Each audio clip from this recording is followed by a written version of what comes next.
The Bad Seed, written by Jory John, illustrated by Pete Oswald.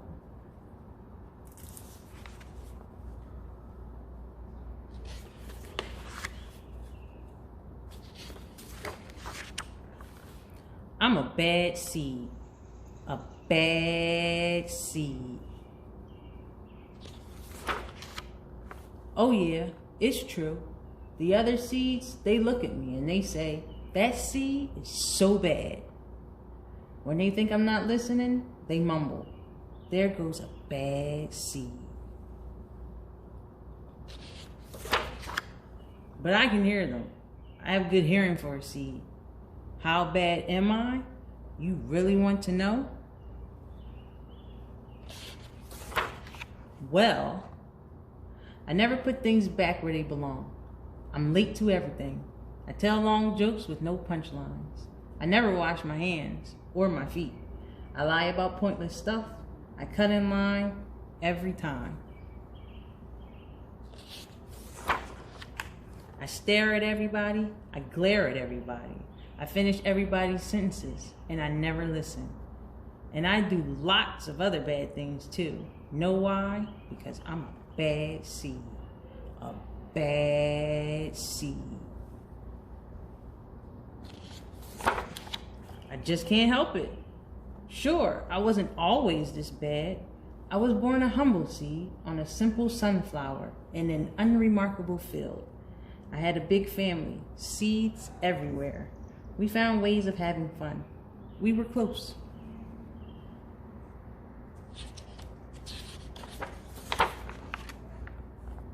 But then the petals dropped and our flower drooped.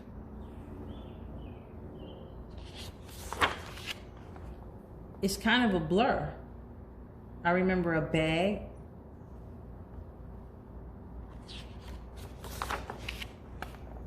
Everything went dark. And then,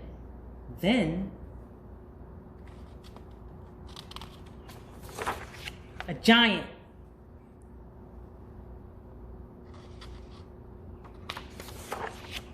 I thought I was a goner. I thought I was done for. I screamed and I hollered, but I was spit out at the last possible second. I flew through the air and I landed under the bleachers with a huge thud. When I woke up, it was dark outside. A wad of gum had softened my fall. I felt okay, but something had changed in me. I'd become a different seed entirely. I become a bad seed. A bad seed. That's right. I stopped smiling. I kept to myself. I drifted. I was friend to nobody and bad to everybody. I was lost on purpose. I lived inside a soda can. I didn't care, and it suited me. Until recently, I've made a big decision. I've decided I don't want to be a bad seed anymore. I'm ready to be happy.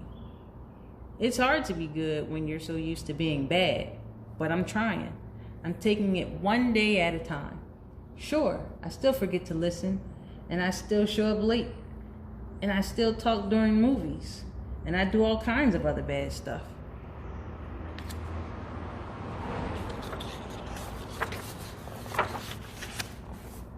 But I also say thank you, and I say please, and I smile, and I hold doors open for people. Not always, but sometimes. And even though I still feel bad, sometimes I also feel kind of good. It's sort of a mix. All I can do is keep trying and keep thinking maybe I'm not such a bad seed after all.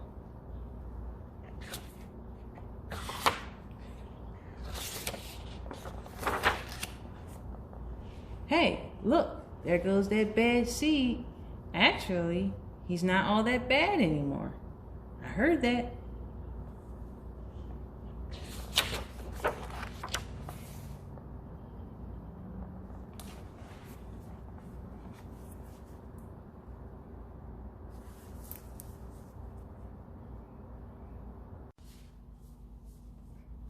The Good Egg by Jory John and Pete Oswald.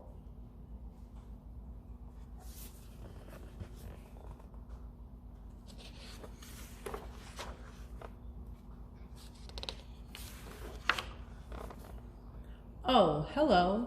I was just rescuing this cat. Know why? Because I'm a good egg. A very good egg. It's true. I do all kinds of good things, like I'll carry your groceries, I'll water your plants, I'll change your tires, I'll paint your house. If you need any help whatsoever, I'm your egg. I've always been a good egg. It's been this way from the start, even in my earliest days, back at the store. There were a dozen of us living together under one recycled roof. There was Meg and Peg and Greg and Clegg and Shell and Shelly and Sheldon and Shelby and Egbert and Frank and other Frank.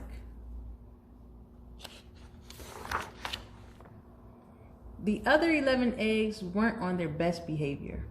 They weren't exactly good. They ignored their bedtime. They only ate sugary cereal. They threw tantrums. They cried for no reason. They broke their stuff on purpose. Meanwhile, I tried to take charge. I tried to fix their bad behavior. I tried to keep the peace because I was a good egg. A very good egg. Nobody seemed to care though. Every night I was exhausted. My head felt scrambled. Then, one fateful morning, I noticed some cracks in my shell. They were everywhere. My doctor said it was from all the pressure I was putting on myself. The pressure of making sure everybody was as good as me. I was cracking up, literally. Something had to change. I'd had enough.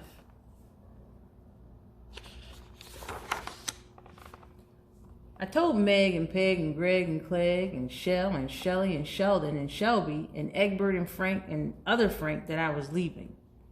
I can't be the only good egg in the bad carton, I said. Blah, blah, blah, they replied. I left that night.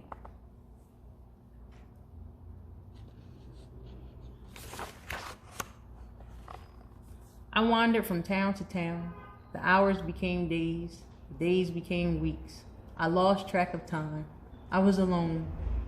Out there on the road under the stars, I really tried to focus on myself and what I needed.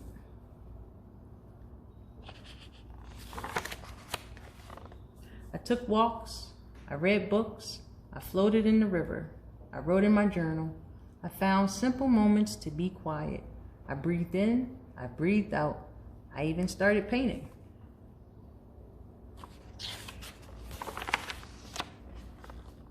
For once, I found time for me. And guess what? Little by little, the cracks in my shell started to heal.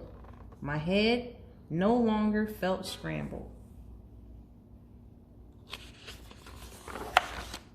I started to feel like myself again.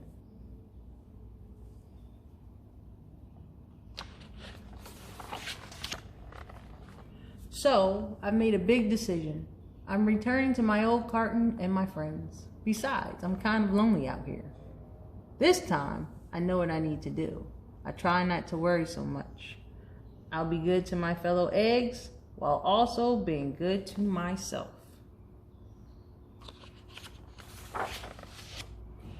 Here we go. Everybody missed me. I missed them too. Hello, Meg. Howdy, Peg. Hey, Greg. Greetings, Clegg. What's up, Shell? Aloha, Shelly. Hey-o, Sheldon. Hi, Shelby. Good day, Egbert. What's happening, Frank? How do you do, other Frank?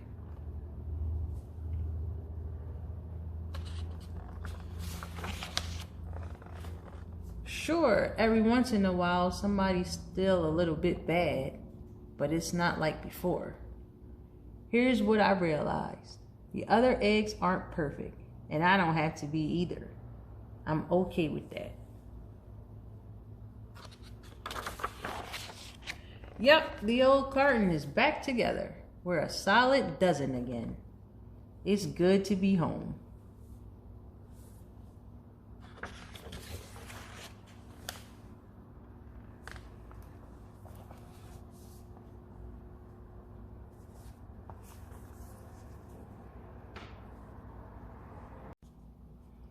The Cool Bean by Jory John and Pete Oswald.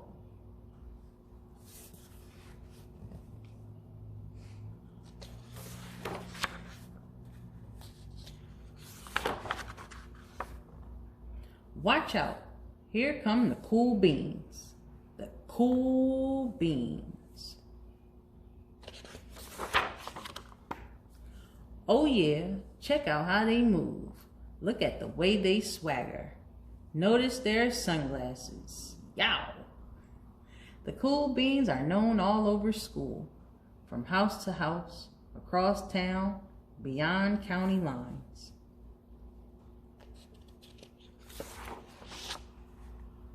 In the olden days, last year, we were all one big pot of beans. We were a mixed bag, but somehow it worked. Yep, those were the good old days. And then we stopped seeing each other as much. That's just how it is sometimes. You spend less time together, even though you're not totally sure why.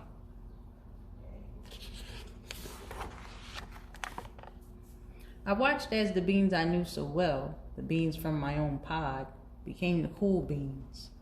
Oh, they were so cool. One of them could play the guitar. Cool. One of them could draw the best superheroes. Cool. One of them could jump higher than any bean I ever known. Cool. Me? Well, I mostly stayed the same. Sure, I made some small changes. I wore sunglasses. I slicked my hair back. I strutted around. I swaggered.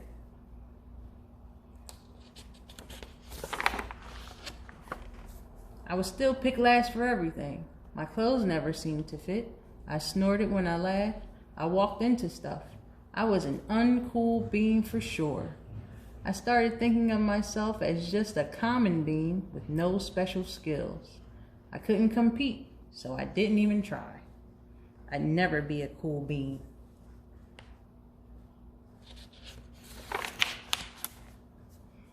It seemed like there were two types of beans in the world. There were the cool beans and the beans like me.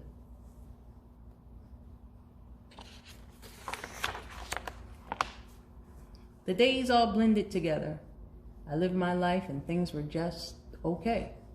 I took tests and ate lunches and mostly kept to myself. The cool beans continued being cool. I mean, sure, I missed them a bit, but it's not like I was going to say anything. I felt like all that coolness had gotten in the way of our friendship. And that's how it went until one day.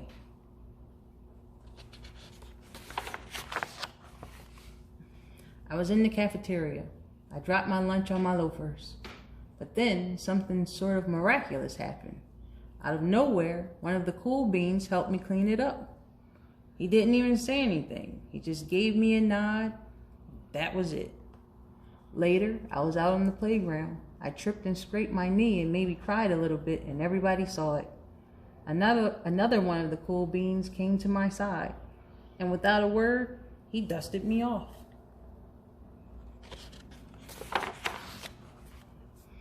That afternoon, I was sitting in class. I wasn't really paying attention. I didn't notice, but our teacher had called on me. Everybody stared. I sat there in silence.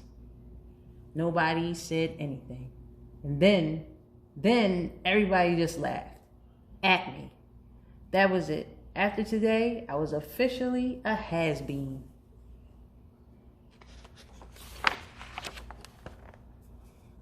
But then one of the cool beans stood up and came over to me. Everybody watched. She leaned in close and whispered, "Hey, the teacher asked you to read from page 32. Then she gave me a quick wink and went back to her seat. It was a small gesture, sure, but it was also everything.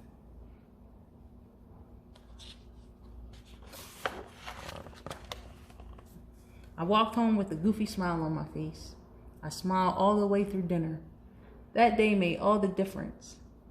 It was a day that could have been really bad if not for the kindness of a few cool beans. It gave me a shred of confidence. that shred of confidence has continued to grow. Somebody had my back, or a few somebodies.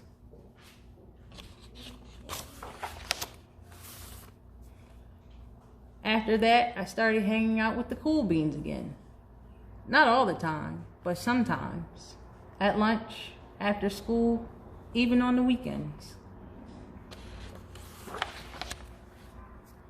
Throughout all of this, I realized that it's not about how you look or any of that other silly stuff.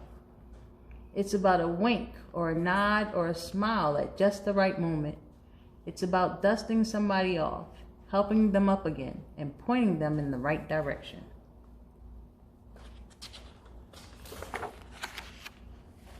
Now that's cool.